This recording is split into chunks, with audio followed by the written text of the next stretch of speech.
Okay, everyone, the reason you clicked on the thumbnail, we're going to kick it off with our AFC South season predictions. I'm joined here today with my super awesome co-host, Mr. Mike Williams. Mike, how you doing, man?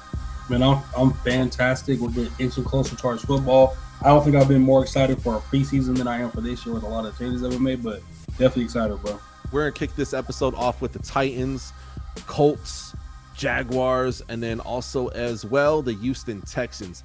This is an exciting division, but this is a young division. There's a team that's on the has seen better days that made a big signing today we're going to talk about. But before we do that, Mike and I, we're going to do round robin style. I'll say a prediction, he'll say a prediction. We'll do that for each team. Once we're done with the fourth team, we're going to round robin again, go one team at a time, saying why we chose what we chose. So stay to the end of the episode. I promise you're going to love this show. And also hit that subscribe button. And if you want to donate below, go down below in the description of this video for all our contact information. Thank you guys so much for tuning in. Let's kick it off with the Tennessee Titans. Holy cow. They made a big signing today. And I'm really happy for them, man, because they kind of been lost ever since A.J. Brown was carrying that team along with Derrick Henry. Now, Derrick Henry's still there, but I think this team is all of a sudden relevant again. I have this team coming in at 10 wins, possibly fighting for a wild card spot. That's my pick for the Titans. What do you have the Titans? How many games do you have them winning? Bro, I'm right there with you. Literally, I have them at 10 wins, and I'm definitely excited to talk about them. Oh, yeah, we're going to jump into it, man. Moving on to the Indianapolis Colts. Now, the Colts, man, very, very fun offseason, and they got a very exciting quarterback draft prospect who we're about to jump into in just a minute. Now, the Colts, I'm going to keep it real with you guys, man. I have the Colts taking and coming in. Man, they have a lot of players coming back from injury, man. I'll keep it real. I have the Colts taking and coming in at a scrappy 9 wins, but that's not to disrespect them. I feel like they're going to do some really, really good things this year, man. I think it's just a sign of things to come in Indianapolis. Mike, what do you got for the Colts? You are much higher on the Colts than I am. I have the Colts at 5-12 this year. Ooh, okay, so we got a big gap. We're going to jump into that for sure. All right, moving on to the Jacksonville Jaguars. Mike, what do you have the Jags going at? The Jags, I don't know. I'll try to keep it simple. I got the Jags at 10-7. Oh, okay. Nice. Man, I'll keep it real. I got the Jags winning the division at 11 wins, man. I think they win the division. They've made a big leap last year, and they had a really good offseason. I love what they did. Then, of course, the Houston Texans, man. They got a first-time head coach. A rookie quarterback's probably win the starting job. I have the Houston Texans taking and coming in at 5 wins. It's still rebuilding time. It's not to diss them. I have a lot of good things to say about the Texans. Stay to the end of the episode. What do you have the Texans going at, Mike? I have the Texans not losing the division to the Colts with their 5, but I have the Texans at 6-11. Okay, love it. All right, man. So let's take it back up to the top, man. Tennessee Titans. They got Hopkins. They won the Hopkins lottery.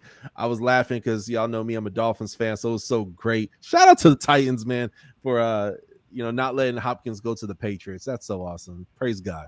I love that pickup, man. We're gonna talk about their draft just real quick. Peter Skoronski out of Northwestern, man. I interviewed a few Northwestern guys on this show, man. Pre-draft dudes, man. Peter Skoronski is a dog, D-A-W-G, and I know he's probably going to be best friends with Derrick Henry very soon. We got TJ Spears in the 3rd round. Will Levis, man, I feel like Will Levis could see some playing time this year for sure, man. It's going to be definitely between him, Malik Wills, and Ryan Tannehill. We're going to see a quarterback competition, even though it's Ryan's position, man. Possibly the last year that we see Ryan Tannehill's in a Titans jersey. Jalen Duncan, offensive tackle, Maryland. This dude is so talented, so immensely talented. This dude should have been picked up at the latest, the 4th round, and he slid. I want to know why he slid, but I like that they beefed up the O-line in this draft. I have him coming at 10 wins, man. What do you got why did you choose what you chose for the Titans? Yeah, I chose 10 wins, and I think the biggest reason for me is coaching and defense. I think Mike Vrabel is one of the best coaches absolutely in the NFL. If we're being realistic, they're 2 years removed from going 12-5. Last year, Derrick Henry got hurt and still led the league in rushing for 5 weeks after he got hurt or whatever it was, right? So that Yeah. dude has shown again, like he's a beast. Now, the thing that they did that I love, you touched on it. Peter Skoronski at Northwestern, uh, he can play tackle or guard. That dude's a beast. Jalen Duncan is 6'7", a massive dude out of Maryland. That dude is a mauler as well. I think both those guys could turn some heads and potentially be starting this year. And Josh Wiley, tight end out of Cincinnati. Kelsey went to Cincinnati. They have a history of putting out some BC 6'5". They got physical. That's a physical team. They got some physical players that match our style of play. The hesitancy I have is them having Ryan Wentz. My bad. I mean Ryan. Uh, no, not Tannehill. Ryan Wentz. I mean Carson Tannehill. I mean Ryan Tannehill. My bad. Is he has shown that he is just like a mediocre quarterback, man. He'll get stuff done. He gets injured. He makes some stupid plays. There's been some plays where he has looked like, Doug, you're the receiver, wide open. He's looking at you and throws the ball, floats it over you to a safety 6 yards away, right?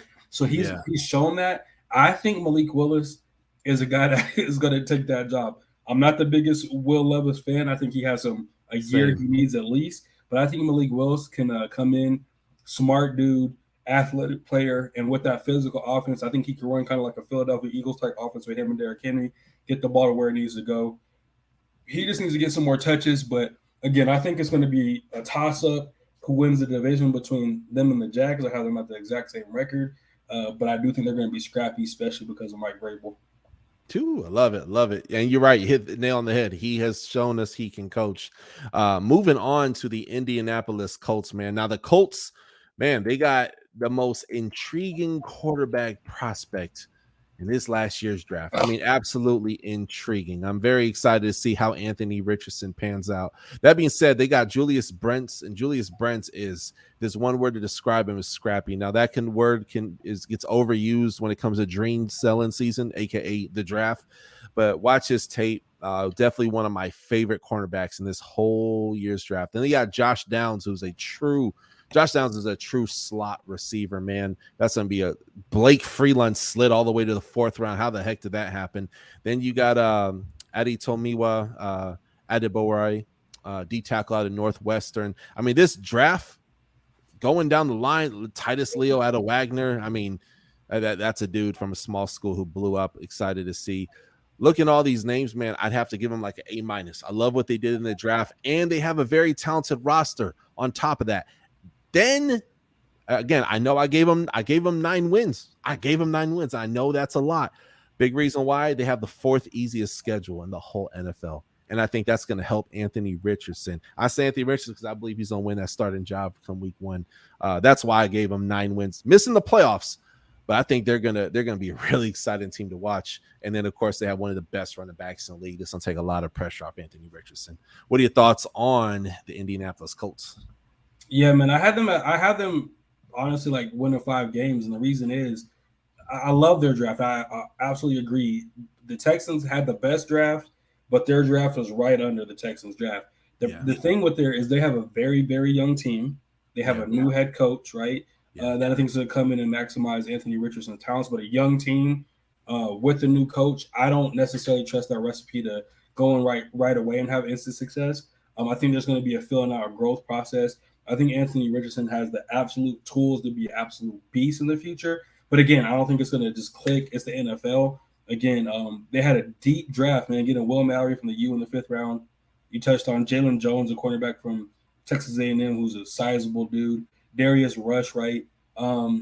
They did some good things. They also had a few suspensions because of the gambling, right? Like the gambling thing. They had a few suspensions, so I'm just curious to see how they're going to bounce back from that. Some guys are gone the whole year, a couple guys are gone for 6 games, I believe. But either way, they'll be a fun team to watch. I love their stadium. I've been to their stadium, second most to the Broncos Stadium because we've had some work events and stuff. They're absolutely beautiful stadium. I love Jim Irsay as the owner and the things he does in the community. But with that being said, I don't think that's going to translate to 5 W's on the field. Oh, okay. That's fair. Yeah. And Mike, I forgot about that. Yeah, definitely young team. And then of course, first time head coach. It'll go either way, man. But yeah, it's going to be exciting, man, for sure. All right. Then moving on to the final team. Second to last team. is the Jacksonville Jaguars, man. Now, Jags, man, Mike, I'll let you start this one off, man. Why did you give them what you gave them? Yeah, I gave them 10 wins, and here's the thing. I think this is the reality. Trevor Lawrence has won more games than Justin Herbert. I want to throw that out there to people. He's only won one game in the playoffs, but he's won more playoff games than Justin Herbert. People got Justin Herbert as a quote-unquote top 5 quarterback. That's cap. Now, bringing it back to the Jags, right? Trevor Lawrence adding Calvin Ridley. They got Evan Ingram back, right? They made some moves in the draft. I do trust Doug Peterson as a coach. I just think that they have a few holes in their defense that are going to show up at the wrong times this year. In some of the games that they need their defense to show up, right? I don't think they're going to be a team that's going to outscore everybody, just set the world on fire with 50 points a game. And because of the holes they have in their defense, I think they're going to lose some games that they shouldn't because they have a talented team, right? And again, having Calvin Ridley there is going to be absolutely huge. Having Travis Etienne there, absolutely huge, right? They have the potential to outperform what I'm saying, but I just don't fully trust that defense with the pieces they have currently. I think they're a year away from destroying that division consistently. But I think this year with the Titans, they're going to both go 10-7. And it's going to be kind of based on who wins that last game between those two teams, who is going to be who wins the division. But I have them going 10-7. Worst case would be a wild card in that wild card conversation, but they also have the potential to win that division. I love it. I love it. That's fair, man. I gave them I believe it was 12 wins. I said, man, I feel like this team is just going to get better and better. They snuck into the playoffs last year, man, and it was great to see. It was really great to see, especially all Florida teams make it to the playoffs. I'm looking at them, and their schedule is relatively pretty easy, man. I show them at number 23 as far as their schedule. Also as well, they got better. I love the Anton Harrison pick from Oklahoma. Love that pick. Brenton Strange was a reach, man. Brenton Strange in the second round. That dude probably would have been there in the fourth round, man. That was a reach. But I like the Ventrell Miller pick. Yasir Abdullah, edge rusher coming out of Louisville, looked fantastic. Didn't have the strongest Reese Senior Bowl, but overall, I mean, this guy's a great prospect, very fast as well, too.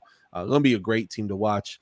And then moving on to the final team of the night, the Houston Texans, man. H-Town, what's up, man? And by the way, man, I actually just got my tickets to the Dolphins versus Texans, so I'll be there in person. If y'all want to meet me, comment down below and we'll link up, man. But I'll be there in person, man, in Houston, August 19th, man. So I'll be there. I'm gonna be supporting my fans, but I got a lot of love for the H-Town, a lot of love for the Texans, especially. It's gonna be a great game.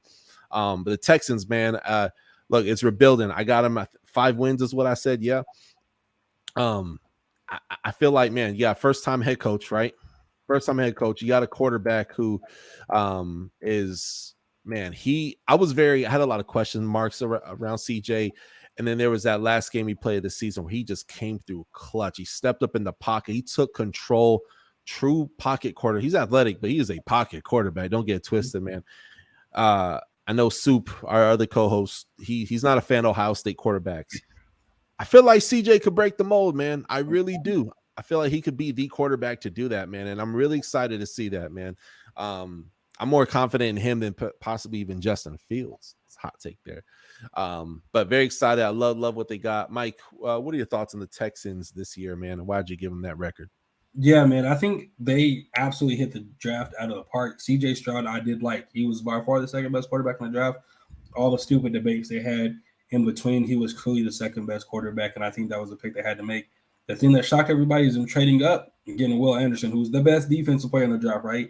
So they're going to be able to have a quarterback going forward. They're going to be able to have an edge rusher that's dominant going forward. They re-up to Laramie Tunsil. That dude is his agent, who is himself. I think he represents himself. Is another guy. He'll be 30 years old when his contract's up and get another big deal, 30-31 as a left tackle. Absolute dog. Getting Henry Tua from Alabama in the 5th round was a steal. He slid so bad, man. Slid far. And then you had Jared Patterson in the 6th round, center, who people had arguably top 2 center in this draft. And then Xavier Hutchinson, who's a big 6'4", fast receiver out of Iowa State. So, I think they're going to win 6 games because of good coaching. I think their defense is going to be markedly improved this year. Their line is going to be better. I don't think it's going to be great yet. They just had to rebuild their entire team because they literally stripped it down to the bones last year. and the year before they had like 40 guys on 1-year contracts last year. So I think the biggest thing is they got to build that culture. And again, having a new coaching staff, new quarterback coming right away, that culture is not going to be instantaneous, right? They do have some vets there, but there's a lot of losing and that old regime kind of hinge over. So I think it's going to take a year to clear their palate of that before they could be serious contenders in the AFC South. But I do have them, winning 6 games, winning more than the Colts. But I think they're going to need one more draft to kind of get to where they need to be in a year in that system to become to have the culture that they want to have.